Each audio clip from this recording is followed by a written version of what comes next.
You might not know this, but more and more people are enlisting in the military. And there's some people that might not know that serving our country isn't always going to battle.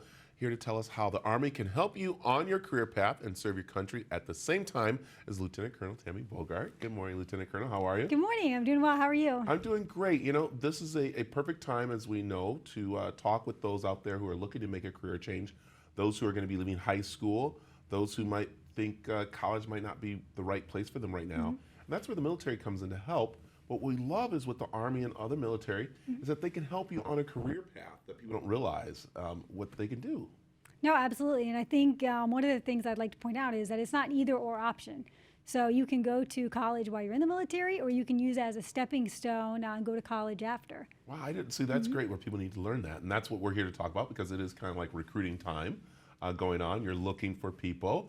Yes. And so let's talk about, again, people worry about going into battle. Right now, we're not in wartime, which is very Right. good, and we're very happy. So it's a nice time to enlist into the Army to get those career paths going. But it's amazing that there are doctors, there are lawyers, there are musicians, there are all kinds of people that have served in the Army and used the Army to further their careers that way. No, absolutely. And I think one of the great things about the military is that, especially the Army, we offer tuition assistance, and then our college benefits. We can pay for you to go to medical school, for example. I don't know if a lot of people know that. Wow, I didn't know that. No, it's a great program. So if you do have anybody that you know that's interested in being a doctor, like, please send them our way. But we are hiring for every, we call them military occupational specialties, but everything from communications to logistics to being a linguist, like, we have you covered. Yeah. One thing I'm going to say to those parents out there that might have a child right now that has been playing video games and they're the teenagers and stuff like that, the Army is looking for some of them, because we know that we have the unmanned drones that are Yes. flown.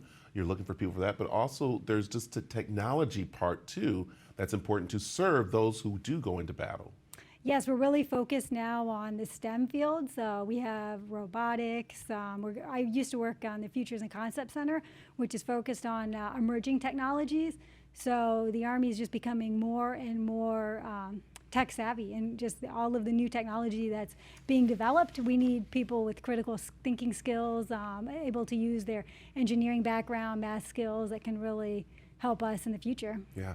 One thing also I love about the Army is that you're able to see the world, that people don't realize that when you go into the Army, you kind of like have an opportunity to pick where you might want to be stationed at times, which is nice. And I've been noticing a lot of friends' kids have been picking overseas or somewhere and learning the languages, which are amazing because it gets them out in the culture, but also helps when they come back or when they're serving their country to have that diplomatic communication going on. Yes, one of the great options we have right now is station of choice.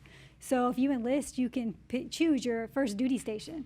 So, and that's everything from Hawaii to Germany to Colorado to Alaska, like, you name it, we have it. Yeah, So, I like that. And I know everyone, knows, they see the movies and they see about boot camp and all this stuff, but the movies kind of dramatize it a little bit more. It's where they're there to actually train you. They're there to help you, especially with women, because that's one thing that you're looking to have more of women in the military. And there are lots of women who are, of course, in there, but they're looking for more. And that's one thing that you want to let people know too, that it's for everybody. Oh yes, I mean, every background, literally every type of, we say hobby. I mean, every hobby you have, we have, and we have anime. We have, people that love to sing and play, musician skills. We take everyone, and I think it's phenomenal right now that women are currently able to serve in so many specialties that they were previously unable to. In fact, just a couple of days ago, I was speaking to one of our future soldiers who just enlisted in the infantry. So she's going to be one of our newest infantry soldiers. Wow, that's amazing. So it's amazing. I want to jump to your story really quick here too, because you went to Bowling Green University. Yes. And you said while you were doing college, you also were serving our country, right? Is that Yes, well, sort of. See, I was, so my father was in the Army, so when he retired, we moved to Ohio, and I went to Bowling Green State University. And I was a senior during 9/11, so that was kind of the catalyst for me serving.